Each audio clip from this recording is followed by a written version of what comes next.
Hledám, zjišťuji, co by to mělo být cílové vnímání. Zatím tato věta, cílové vnímání, pro mě zní trošku jako teorie relativity. Obrysy jsou hodně v mlze. Říká vám něco spojení slov cílové vnímání? Ne. Co vám říká spojení slov? I cannot understand anything. Just German, sorry. I don't speak Czech, sorry. In English? Yes, I speak English. So. OK. Tak bye. Cílové vnímání. Ježíš, to vůbec nemám ponětí. Když tak zkuste tadyhle vedle do Edenredu. Zatím se topím v mlze, tak snad to bude lepší. Dobrý den. A co je podle vás cílové vnímání? Každému zákazníkovi, který zavolá, zodpovědět telefonický dotaz tak, aby byl spokojený. Cílové vnímání, naslouchat. Co je podle vás cílové vnímání? Cílové vnímání podle mě cesta, jak se dostat co nejblíž ke klientovi. Ja si teda myslím, že ako dobre poradiť klientovi, ako má ušetriť. Můžu taky? No, aby ten úsměv byl slyšet nebo vidět přes ten telefon. Můžete mi to ukázat?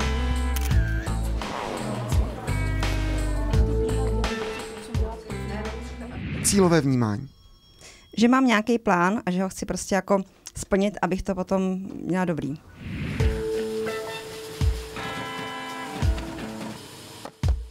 S těma krabicema, počkejte na nás na chvilku. Co je podle vás cílové vnímání? No cílové vnímání je podle mě nejlíp vykonávat svoji práci tak, jak mám. No, plnit všechny úkoly, co mám. Máte to těžký, ty krabice? Jo, jsou docela těžký.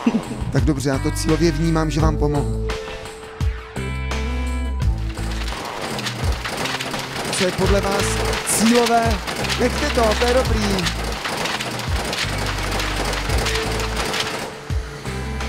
Co je podle vás cílové vnímání? To je složitá otázka, nevím. Cílové vnímání? To je jak zlepšit naší práci, průběh naší práce, aby byl spokojenější zákazník. Tady u nás v produkci cílové vnímání zaměřili jsme se na klienta, aby klient včas dostal stravenky a aby byly v pořádku. Cílové vnímání. Už jsem slyšel spoustu názorů, ale pořád nevím, co toto cílové vnímání je. Cílové vnímání. Cílové vnímání. Akční plán na základě cílového vnímání. No tak to musí mít za Petrou. Třeba mi to vysvětlí.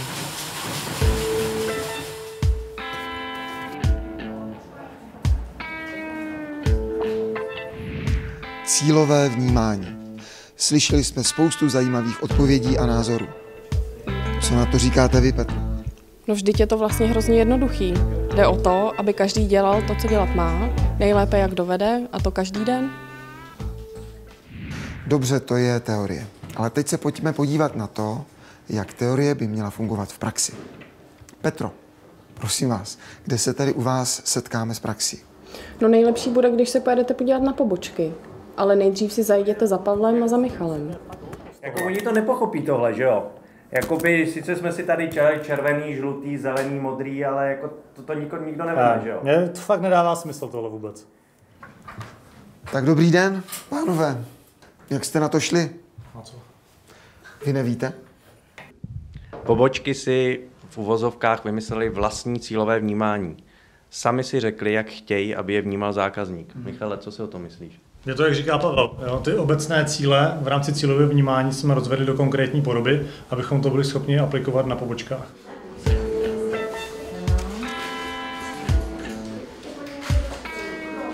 Mě by prosím vás zajímalo, co konkrétně pro vás znamená cílové vnímání. Ano, tak po rozhovoru s Michalem jsou to pro mě kroky, které vedou k tomu, aby náš partner či klient byl spokojený. Jsou to třeba ochota, vstřícnost, profesionalita. Co to znamená konkrétně pro vás? Pro mě, aby byl tento pán spokojený. Zaměřit se na naše partnery, na jejich cíle, požadavky a pomoci jim s těmi. A konkrétně třeba v tuto chvíli dokázala byste to rozklíčovat? V tuto chvíli? Tak ráda vidím pana Babčáka, který k nám chodí často a vždy odchází s úsměvem a spokojen. Edenred, pobočka v Pardubicích. Tak tam se taky musíme zeptat.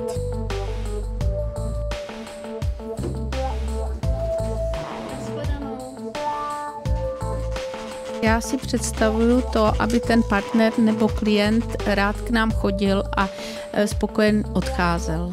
A vy konkrétně máte i nějaké nápady nebo návrhy, jak by se tady tohle dalo zlepšit, nebo o tom, co by mělo být cílové vnímání? No určitě vím, protože ty partnery a klienty znám, a takže když... Vy je znáte jménem osobně i? Jménem osobně oni mě znají taky, protože to dělám několik let. A vypadalo, že sem chodí i rádi. Rádi sem chodí, a tak vím, co je jejich zájem, tak se snažím jim nabídnout vlastně to, co je pro ně nejlepší.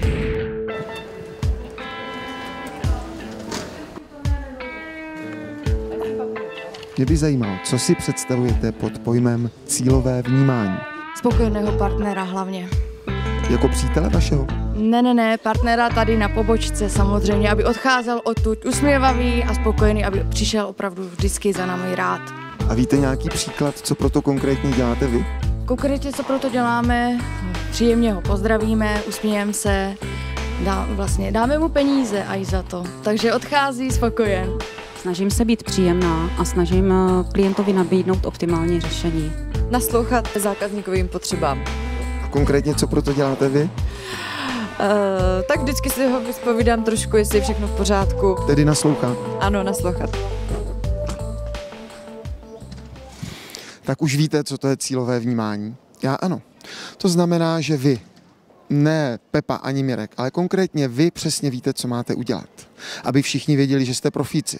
Aby hospodský věděl, že s vámi neprodělá, a aby všichni, když se řekne Edenred, řekli Edenred, jasně, to znám, to je dobrý.